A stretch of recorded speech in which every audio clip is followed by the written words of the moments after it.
Unmasked. I'm EJ, and Lori and T are here today so we can talk about episode 47, The Masks of Emotional Disorder Risks.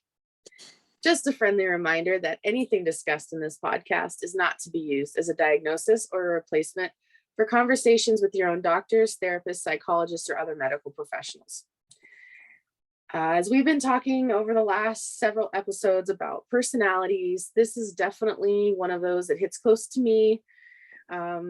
So many people who have a specific personality, introvert, extrovert, I am blanking on some of the other terms at this moment, but oftentimes when we have certain personality traits, we are sometimes encouraged to, forced to, or have to push the limits of where our personalities make us feel comfortable. And that can cause us to have anxiety, depression, emotional eating, stress. And there are some personality traits that tend to be more prone to these than others. I am definitely, as an introvert, often get very anxious and have a bunch of anxiety when I'm forced to be more extroverted, because that's just how I am. So we're going to talk a little bit about that today. Do either of you have any thoughts you want to start off with? I think, you talked about things that kind of were more prone to, I think that my perfectionism comes from a lot of it stems from my constant desire to please others. In that extroverted sense, I want to go out and serve and I want to please everyone. So I'm constantly striving for something that maybe isn't always attainable.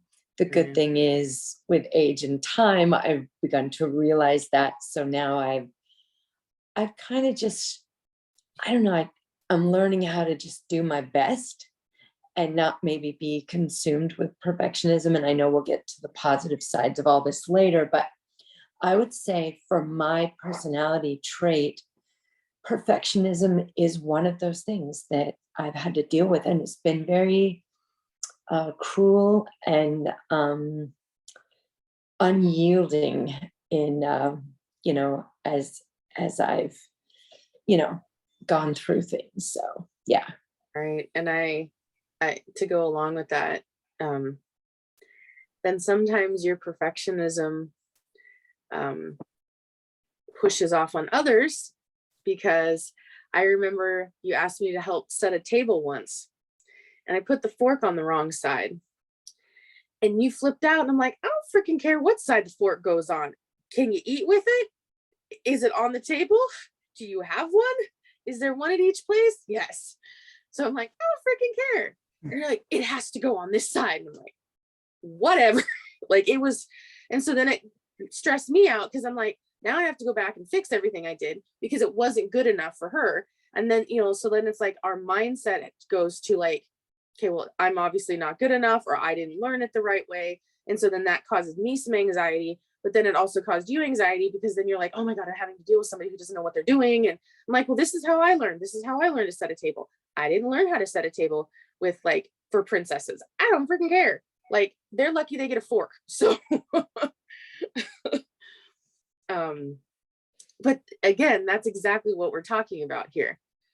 So Lori has her, things, and I even have mine. Like, what was it the other day that happened? And I'm like, that wasn't how I would have done it. But, and then it's like, because I don't know, as an introvert, I tend to bite my tongue a lot. So I don't often speak up because I don't seem to have that assertiveness bone in my body yet. I don't know if I'll ever grow it or get it. But She can give you hope. Right. That's true. So yeah, so like when she said like, oh my God, that's that. So I just like, fine. I just went around and like changed them. I'm like, I don't care. But like, she obviously cared. And then like, I could see her like ramping up in her anxiety. And then I'm like, this is like small peon who gives a crap. Honestly, I don't care. Um, but yeah, I have my own ways, like certain like ways I do things on the computer or ways I drive. Oh, no, I refuse to engage in that conversation. The whole like our we just recently got back from a 16-day road trip, and I tended to stay in the passing lane when I was usually passing somebody. And she's like, I hate when you do that. I don't understand it. You know that's illegal. No, actually, it's not illegal if I'm passing the cars in the other lane. Yeah, you weren't though, but that's okay. You were just driving in the passing lane. Around trucks, and I prefer that lane, and it's not illegal.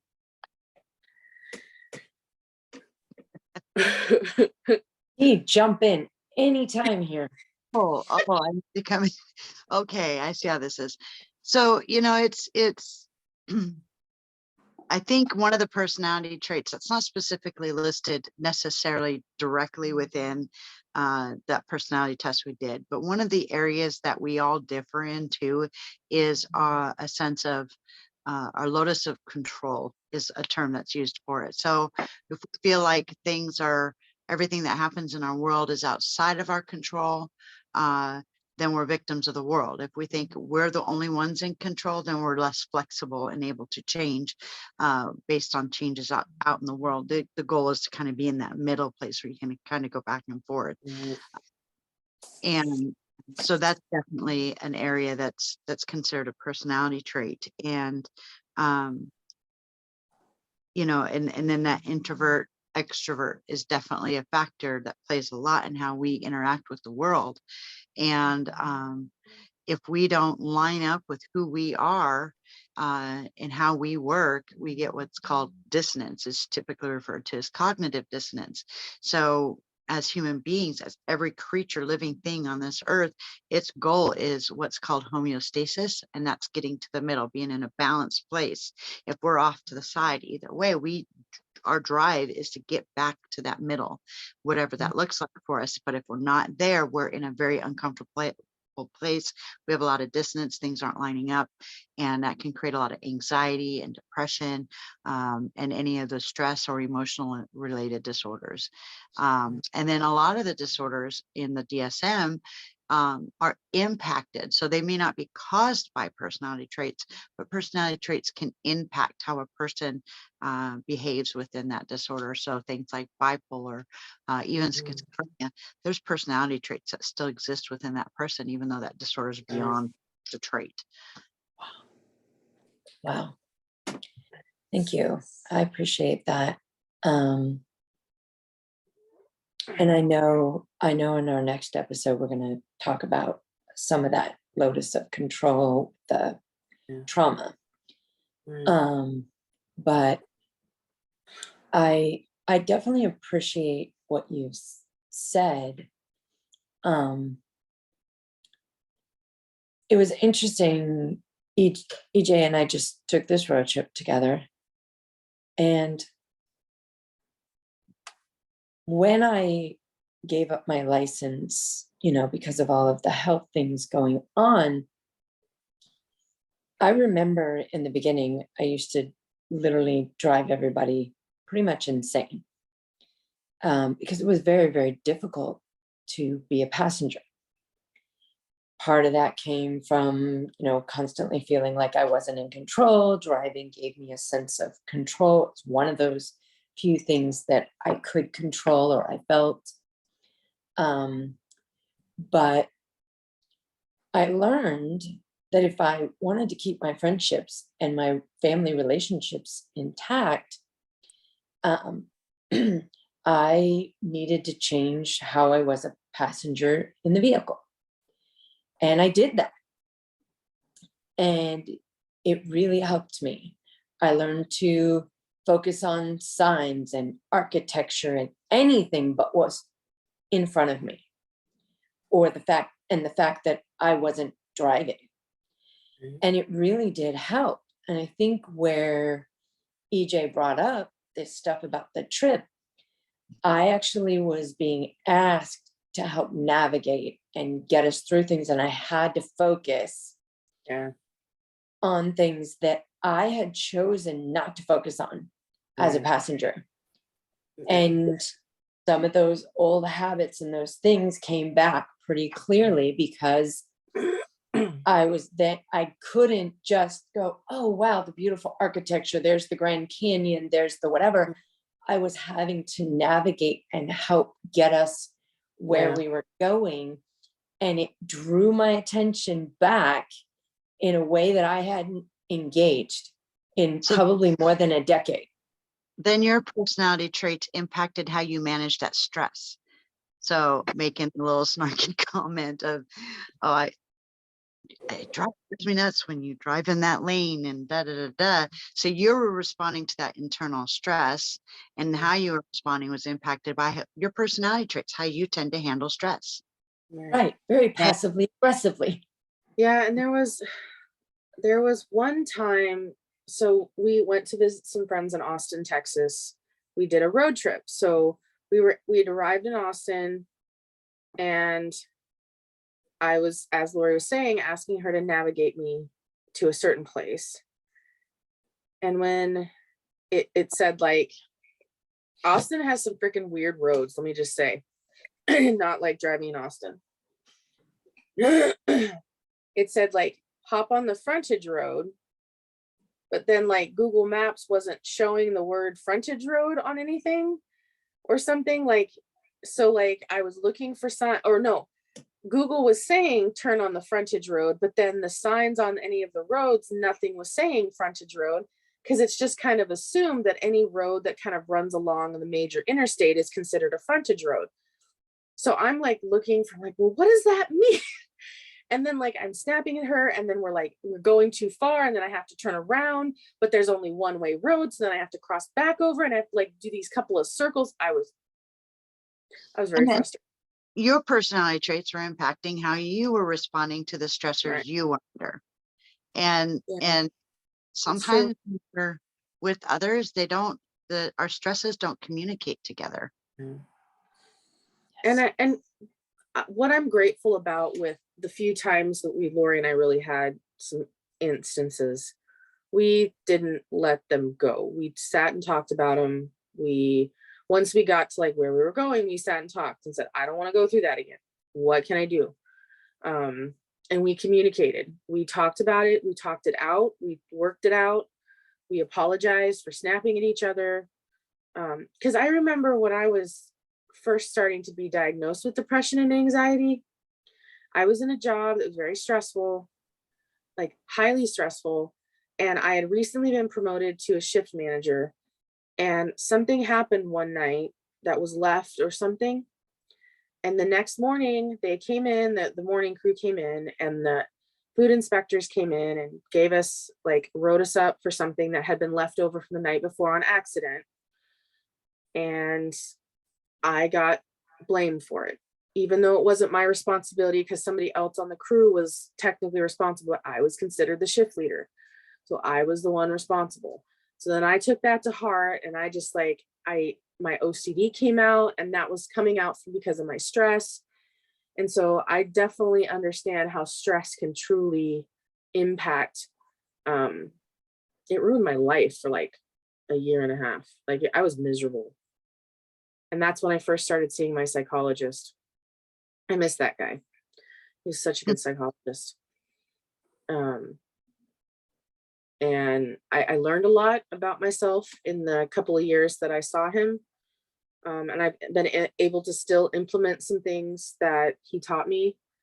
Um, but yeah, stress for sure is to me, a big factor in how um, our personalities can be impacted, for sure. Mm-hmm. Gee, can I ask a question? I know I can ask a question. I'd like to ask a question here. How does maybe that sense of time and pressure, like when we're on a job or in a particular situation, how does that impact? I know you've talked about flipping our lids, and we've talked about, fight or flight. When you're in I don't want to say compromise, but in a particular situation where we must make a decision within this time, how come we tend, I don't know, I want to say we tend to revert to our caveman communication, we start yelling and grunting at each other, right? Why is that? What is there some psychological verbiage you can share with us that why we do that, or why we tend to revert back to that core homeostasis, if you will? So you're referring to like when there's an issue and you feel like you've got things, you typically would respond really well under pressure and whatnot, but every once in a while something will happen and communication in both parties breaks down and kind of reverts back to before all the work was done. Yes, very well summed up. Thank you. I have to do that every day. Anyway, so there's a few factors involved with that. Some of it comes down to what we know best, right? Like if we've done for a long time. I think I've probably used the analogy before, but it's like the pathway in the forest that's really in there and it's been used for so long and it's easy to use now. It's really easy. It may not lead where you want to go, but it's easy to use. So we tend to take the path of least resistance. That's just human nature. And so, but then when we're doing something new, we have to cut a new path. We have to go down a new way and we have to keep doing it over and over again to get to that new location. And when we're stressed and it's hard, we just want to go back to what we know, even though it's not going to take us where we want it to go. We're not going to get that great communication. We're not going to get the outcomes we're looking for. Matter of fact, we might actually make things worse, but it feels better going down that road because it's a road we know. That's a piece of it. Sometimes too, our brain attaches success in a weird way. So like if we use that pathway before and it helped even momentarily to help us feel better, we're going to choose that path because we want to feel better. We want to feel okay. We are the reason pain, physical pain, the reason we feel emotional pain is it's a warning sign that we're not okay and we need to do something about it. And at some point in our history, this is what we did about it and it momentarily felt better about it. So we're likely to try to do it again without thinking. A lot of times we have to be intentional if we want change. And sometimes it just doesn't feel as good. I recently had an incident with the grocery store where I'll call him a gentleman. He was not, but he was cussing the cashier out because she wouldn't sell him beer because he was obviously intoxicated. And she turned to look at me and she goes, "Are you okay?" Because it was almost a fearful look, like I was mad. And I realized I was reacting to this man. I was literally getting ready to say, "Watch your mouth," and follow him out the store because he was a bully. And I just had this initial reaction and I really wasn't paying attention to my reaction. I was worried about her. So her seeing my reaction kind of helped me kind of look in and go, "Oh, I'm about ready to make the situation worse." Let him walk out the store with that attitude. So yeah, so it's a bit of habit, I guess, is what we can boil that down to. Thanks, I appreciate that. Yeah, and I definitely, we've experienced it, and being in close quarters with somebody too can definitely, because you're out of your, I won't say safe space because it's not really that. It's more of a just your comfort zone. I was driving in a strange area, a place I'd never been before, never driven in. So I was a little more heightened, my, keeping an eye on and there's this frontage road is 6 lanes long or wide. And I'm like, what lane do I need to be in? And then I get in the wrong lane. And so there's a lot of tension because then I feel bad because we're not where we're supposed to be. And then I have to retrace my steps. And I just I don't like to repeat myself. I also don't like to, have to backtrack on things like that. Like it's just so there's a lot of like myself. And then I felt bad because I was snapping at Lori, and then she's like trying to help, but like I didn't, yeah, it was a mess. So I'm glad we were able to talk it out. And I think going forward, we'll have a little more communication on that. So, Yeah. but yeah, so we've talked kind of about the negatives. Let's talk a little bit about the positives of kind of how we can handle some things like this. Like we've kind of touched on a few spots where we did by communicating, but is there ways to lessen the impact? I certainly think so. I mean, here's the thing is some keywords: intention, doing things intentionally. If you're not doing it intentionally, start doing it intentionally. Pay attention to what's going on and openly communicating that. I'm a real big believer of aces in their places. One of the things I want to make very clear is that no matter what personality type you are, you have your weaknesses, but you also have your strengths. And a lot of times we're so busy chasing after what we see as strengths in others. Oh, I want to be like that, that we ignore our own strengths and we forget that we're a piece of an entire puzzle, that we're needed to complete that puzzle as we are. And so just because like I'm an introvert doesn't mean that that doesn't bring its own strengths. It mean, and extroversion. I can't imagine it, how it brings strength. I'm just kidding. I had to pick on Lori a bit for that one. But it has its own strength. She's going to be able to get things done that I can't get done if we're working on a project together. I'm going to be able to get things done that she can't do because it doesn't fit with her strengths. And so if we can do that, her weaknesses don't really add up anymore because they're just part of the package. And it's not, I always tell people it's just part of my charm. Whenever, Like that. yeah, my catchphrases is, oh, it's just part of my charm, or it's part of the adventure, and adventures are only adventures because they're hard things to get over, but you're getting somewheres with it and you're accomplishing things with it. If we're so focused on where we go wrong, where's wrong, if that's our focus, we're never going to come up with solutions.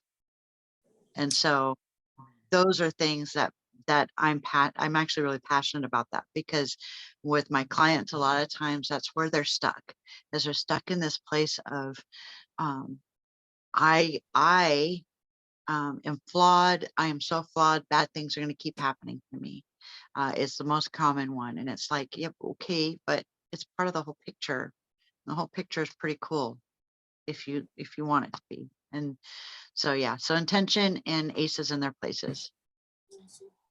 I really felt a huge part of the success of this trip, even the singles conference that we just got done facilitating, was that, and I have a friend who doesn't like it when I use this phrase, but I don't really know how else to say it. We set ourselves up for success. We were very clear. We had several conversations before we left. We shared what our dreams, what our hopes were, what our passions were going to be about before we got there. And I felt that even when we were in some of those intense situations, at least for me, and I think EJ feels the same and then we processed afterwards, but I felt it allowed me to step back in a way that I couldn't have because I was like, oh, this is something EJ shared with me that was a passion for her. This is something she shared with me she thought she might struggle with. And so it allowed me in those intense situations to be able to check myself and go, oh, and pull back or readjust and go in a different direction, because I knew in advance that was an area that she was passionate about or knew that she might struggle with and why. And I felt like that set both of us up for success, I think the other thing that I noticed was we had talked about this before, but we were not going to let the sun set. We were not going to let the day end. We weren't going to push each other. We would learn, we gave each other space. So in that one situation, I literally had to say, EJ, I'm going to stop talking now. Because if I keep talking, it's only going to get worse. She got upset at first. And then she realized, okay, she's right. I'm going to just, and she said, just hand me the GPS and I'll figure it out. And I literally stopped talking because I was like, if I keep talking, we're going to kill each other in this moment, you know? Yeah. And it really actually was the best thing that we could do. Then when we got into the restaurant where we were trying to go, we kind of ordered our drinks, but it was still kind of quiet for a little bit. And then I said, okay, I'm ready to talk. Here's where I was struggling, you know, and that's what we did each and every time that there was something that came up. And we allowed each other space. And we were determined that neither one of us were going to go away from whatever situation, Right. still, you know, and we worked it out. And so I felt like that made our trip, I don't know, we were on the road for 16 days, almost 6,000 miles, and we didn't kill each other. And So I felt like we came back closer and So even more bonded. Yeah. here's the thing that's really great. So part of the reason these things come up in situations like this and can result in disaster is each one assumes that this is going to break it. This is going to break this relationship. It's over, it's done, it's catastrophe. We tend to catastrophize things when we don't stop and reflect and kind of bring it back to baseline. But so in those moments, the part of the stressor, part of the reaction is this other person's going to leave me for this. Mm. So each time you guys would be able to come back together and discuss it and realize you still valued the other person, you still loved the other person, you still cared about them, you were not, neither one of you had any intention of leaving that relationship. It was able to be resolved and you were able to hear each other's feelings. A lot of times people go into panic mode, especially couples, roommates, friends, where if I don't do this just right and we don't get on the page right now, this is over. It's like, no, I was just frustrated because you didn't close the carton, you know?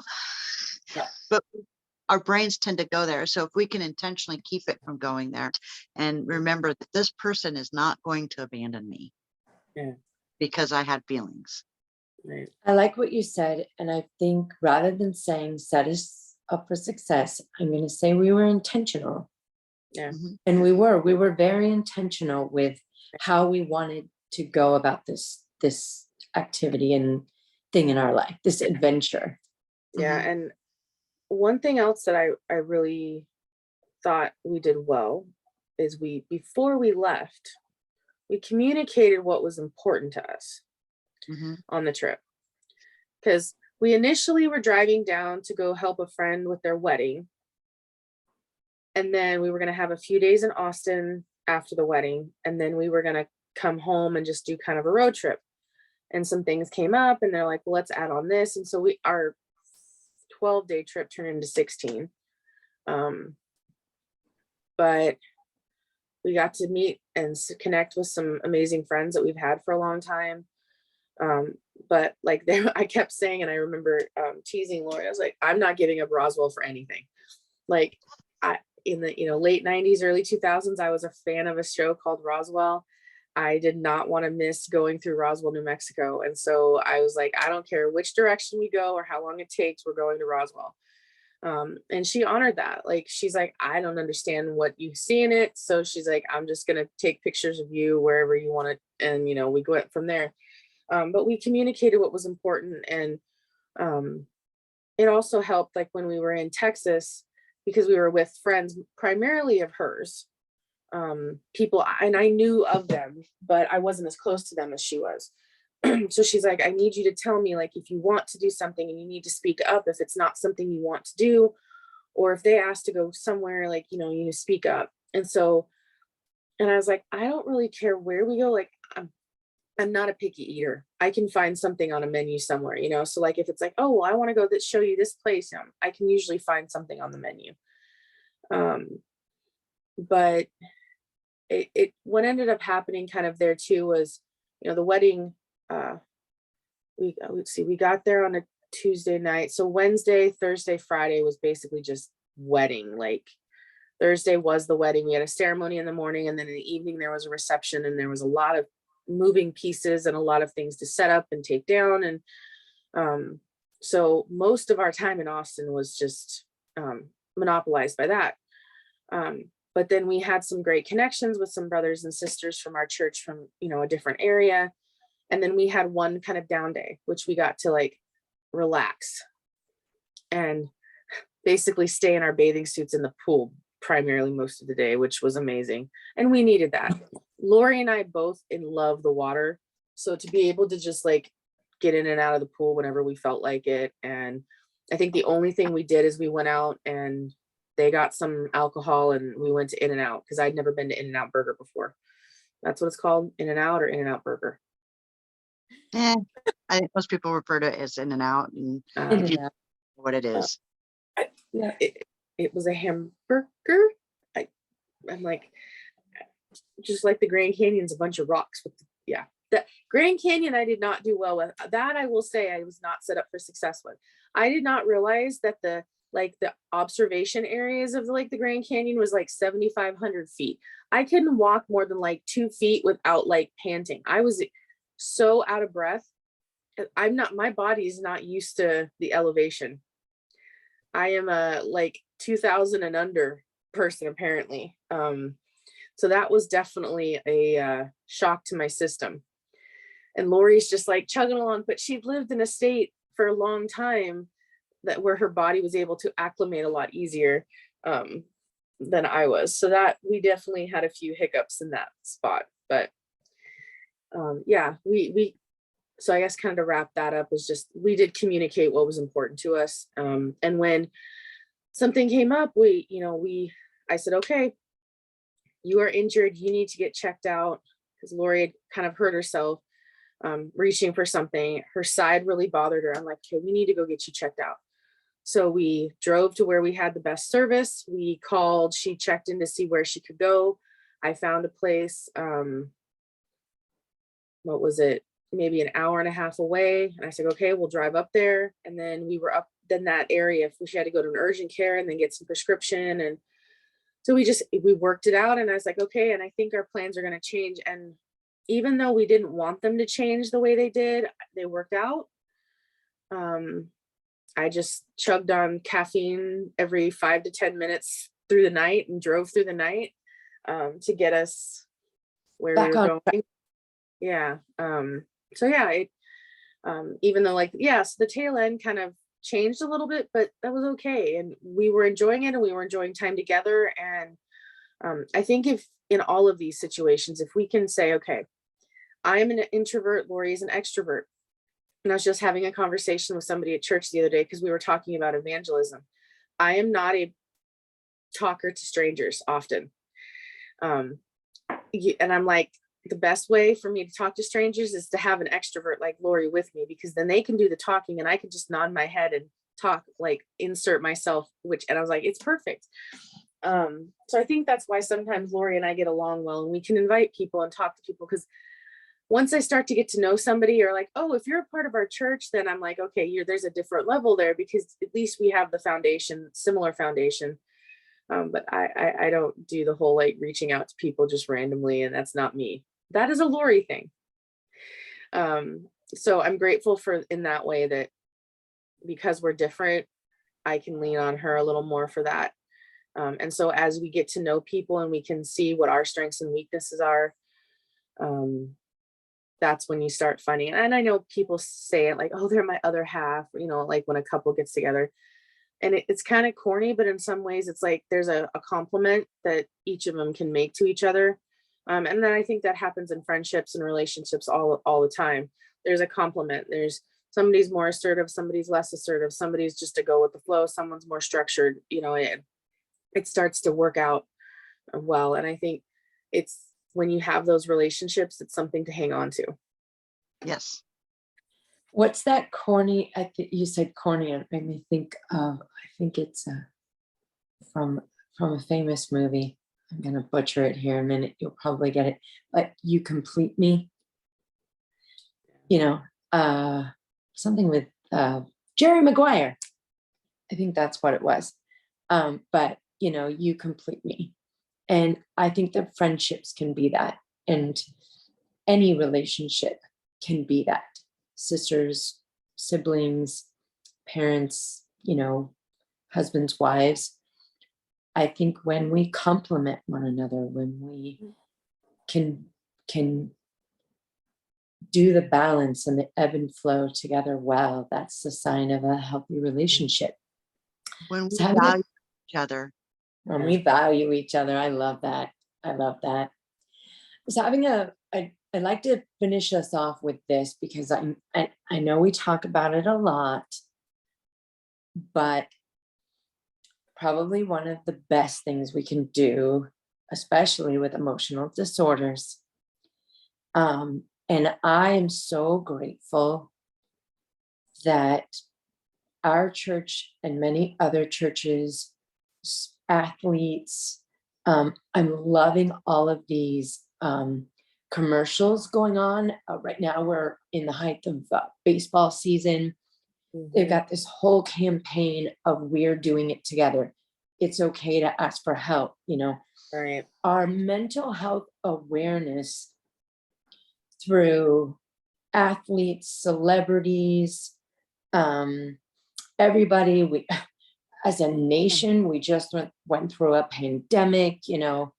We have had to rely in ways that maybe we could have relied previously, but we didn't, or we weren't aware that we could. But I am currently loving the level of awareness within almost every aspect of society that mental health and emotional health are keys. They are part of how we are successful members of society and how we move through and navigate the difficult stuff. I was having a conversation with a complete relative stranger who I got connected with yesterday, a single mom.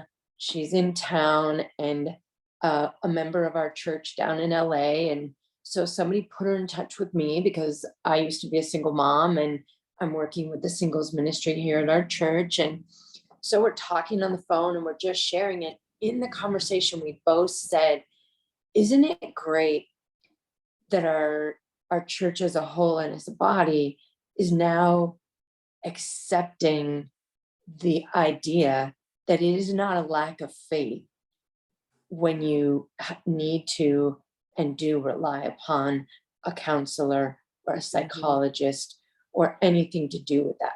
Because for the longest time, at least the religion I grew up in, it was really kind of considered a lack of faith if you needed that kind of help. And it's so not true.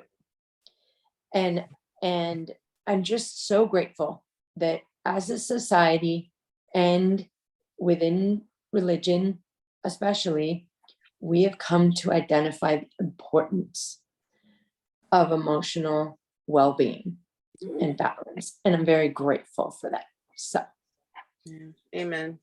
I'm grateful for that. And I'm also grateful that, especially between you and I know Tina and you also have had this relationship, but I'm getting better at it, as not seeing me as a failure when I don't meet the standards of somebody else. It just means that I don't have those same skills. And so it's often great to have somebody in my life that does have those skills to learn from. And I think a lot of us can easily think, well, I'm not good enough, or I can't do the things they do because X, Y, and Z. So you just have to kind of remind yourself that, just because you don't have certain skills or traits doesn't mean you're lacking. It just means that you don't have the same skills, and you can develop them and you can learn from other people, or you don't, and you have other people in your life that help complement you, like we were talking earlier. So yeah, I think this has I'm been a great episode. I'm glad I don't have all of the skills, because then I'd be expected to do all of the things. This is very true. This is very true. Good thing we don't have them all. Yeah, And the right. perfectionism in me would try to go and attain them all. Right. Thanks, ladies. Awesome. So just a friendly reminder that anything discussed in this podcast is not to be used as a diagnosis or a replacement for conversations with your own doctors, therapists, psychologists, or other medical professionals. This episode is on YouTube and most major podcast platforms. Go ahead and subscribe, because we'd love for you to be a subscriber. And don't forget to click the like and subscribe button to keep up with our upcoming episodes, especially on YouTube. And I think Spotify has the same setup too. We're also on Facebook, Twitter, and Instagram as Behind the Mask PC. You can also email feedback or future episode ideas to us at behindthemaskpc@gmail.com. To find us, Lori, T, and EJ online, links for us will be in the description box. And on behalf of the ladies and myself, thanks for listening or watching, and we'll talk to you next time. Bye.